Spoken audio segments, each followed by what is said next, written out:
الله وبركاته. مرحبا بكم في قناة ساتلايت، قناة أحدث الترددات الفضائية.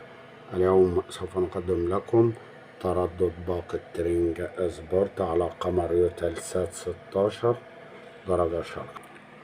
القنوات كانت مختفية عن قمر اليوتلسات منذ سنتين، وعادت اليوم بتاريخ 13/12 عام 2025. القنوات هم قناة ترينج سبورت 1، وقناة ترينج سبورت 2، وقناة ترينج سبورت 3.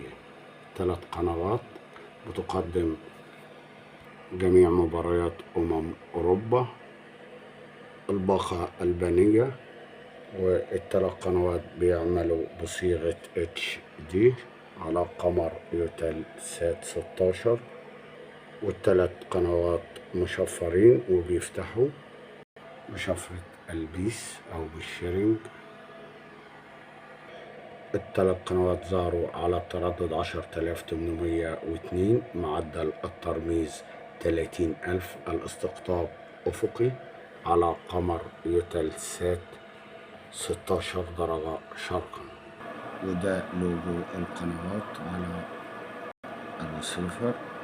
القنوات بتقدم الدوري الإيطالي والدوري الألماني ودوري أبطال أوروبا وكرة السلة الأمريكية.